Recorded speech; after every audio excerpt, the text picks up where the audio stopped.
Hello my dear student, आज मैं आपके लिए लेके आई हूँ हिंदी के चैप्टर 1 और 2 की वर्कशीट या प्रैक्टिस सेट। तो स्टार्ट करते हैं। सही विकल्प चुनें। जंगल में कौन आराम कर रहा था? तो जंगल में शेर आराम कर रहा था। हाथी ने किसको प्रणाम किया? हाथी ने मक्खी को प्रणाम किया। जाला किसने बनाया था? जाला मकड़ी ने बनाया था। कक्कू दिन भर क्या करता था? कक्कू दिन भर रोता है। कोयल की बोली कैसी होती है?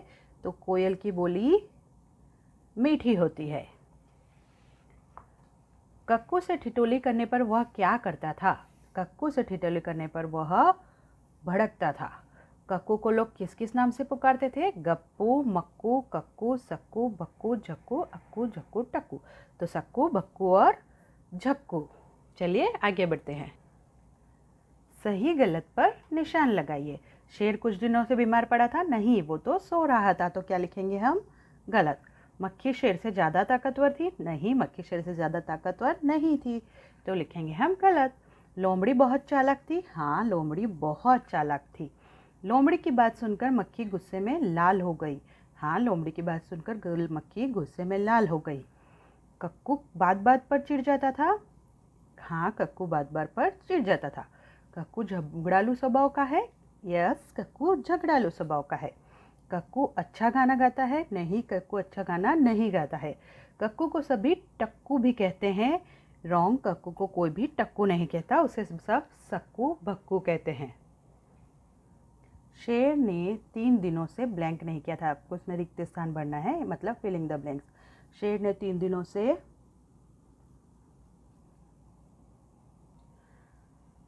स्नान नहीं किया था। स्नान मतलब नहाया नहीं था। कक्कू ब्लैंक स्वभाव का लड़का था। कक्कू कैसा लड़का था? कक्कू झगड़ालू स्वभाव का लड़का था। शेर ने अपने ही नाखून से खुद को क्या कर दिया था? शेर ने अपने ही नाखून से खुद को घायल कर दिया था।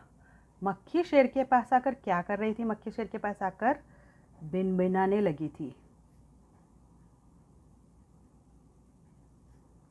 मक्खी को ब्लैंक आ गया था। मक्खी को क्या आ गया था?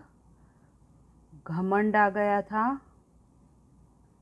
मक्खी ब्लैंक के जाल में फंस गई। तो मक्खी किसके जाल में फंस गई थी? मक्खी मकड़ी के जाल में फंस गई थी।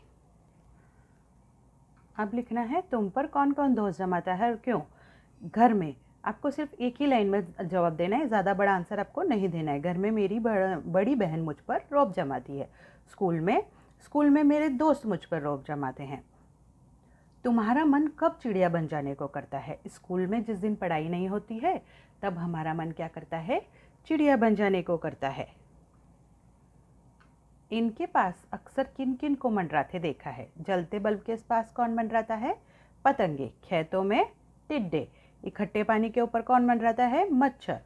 फूलों पर तितली। कचरे के ढेर पर मक्खी। हलवाई की मिठाइयों पर मधुमक्खी मंडराती है। तुम्हें लोग और किन किन नामों से बुलाते हैं? प्यार वाले नाम से आप कुछ भी लिख सकते हैं, चीकू, मीकू। चिढ़ाने वाले नाम से लंबू, मोटू। दोस्तों का नाम क्या होता है? लड्डू। सोचो और लिखो कि किस किस को नीचे दिए गए नाम से बुलाया जाता होगा। गप्पू किसको बोलते हैं? जो गप हाँकता है। भोली जिसको बोलते हैं? जो कुछ नहीं बोलती है। छुटकी उसे बोलते हैं जो छोटी हो।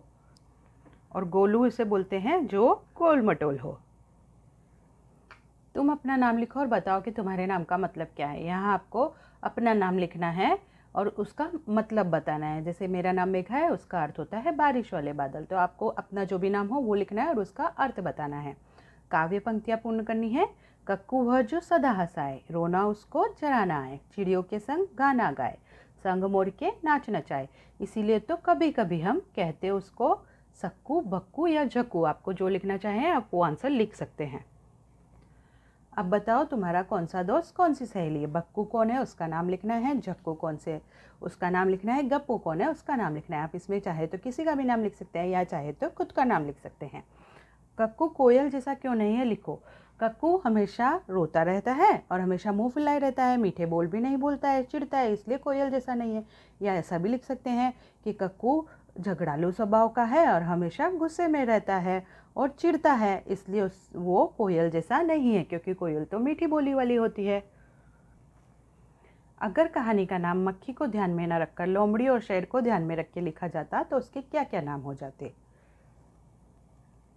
यदि लोमड़ी को ध्यान में रखकर नाम दिया जाता तो चतुर लोमड़ी होता है। यदि शेर को ध्यान में रखकर नाम दिया जाता तो मूर्ख और आलसी शेर होता है। आप इसी में से दोनों में से कोई एक उत्तर लिख सकते हैं, या तो चाहे इतना लिख सकते हैं आप लोमड़ी वाला, या चाहे आप इतना लिख सकते हैं। ठीक है, अब तुम कहानी के लिए एक और शीर्षक सोचो। इस शीर्षक कहानी के किस पात्र पर नहीं होना चाहिए? कहानी का अन्य शीर्षक हो सकता है घमंडी का सिर नीचा, या जैसी करनी वैसी बननी। आप इन दोनों में से भी एक नाम लिख सकते हैं, या तो आप लिखिए घमंडी का सिर नीचा, या आप लिखिए जैसी करनी वैसी बननी हो सकता है। मक्खी ने जब शेर को जगाया तो वह आग बबूला हो गया। तुम्हें जब कोई गहरी नींद से जगाता हो तो तुम क्या करते हो? जब हमें कोई गहरी नींद से जगाता है तो हम गुस्सा नहीं करते, बल्कि उसे कहते हैं कि हमें सोने दो, नींद आ रही है, अभी थोड़ी देर में उठते हैं। आप इसको एक और तरह से लिख सकते हैं कि जब हम गहरी नींद में सोए होते हैं तो हमें जब भी कोई उठाने आए तो हम गुस्सा नहीं करते हैं। इतना लिखेंगे तो भी चलेगा चिल्ड्रन। इन वाक्यों को अपने ढंग से लिखना है। शेर आग बबूला होता, आग बबूला का मतलब होता है गुस्सा होना, तो हम लिखेंगे शेर का शेर लिख देंगे, आग बबूला की जगह हम क्या लिखेंगे? गुस्सा। होठा मतलब हो गया। उसकी ज़रा खबर लो ना, मतलब उसके बारे में पता करो। खबर लेना मतलब पता करना। उस मकड़ी को तो मैं चुटकी बजाते ही खत्म कर देता। उस मकड़ी को मैं शीघ्र मार दूंगी, है ना? यहाँ पे आएगा उस मकड़ी को तो मैं चुटकी बजाते ही खत्म कर देती हूँ। उस मकड़ी को तो मैं शीघ्र मार दूंगी। जंगल के राजा के मुंह से ऐसी बातें शोभा नहीं देती। जंगल के राजा को ऐसा नहीं करना चाहिए। आई होप चिल्ड्रन कि आपको हिंदी समझ में आया होगा। आप चैप्टर 1 और चैप्टर 2 की अच्छे से रीडिंग कीजिए, और उसी के साथ चिल्ड्रन आप टेक्स्ट बुक का जो पाठ है उसे ज़रूर पढ़िए, क्योंकि क्वेश्चन पाठ में से ही आते हैं। अगर आपको पाठ कंठस्थ होगा तो आप अच्छे से उसे याद कर पाएंगे। Thank you and do practice at home.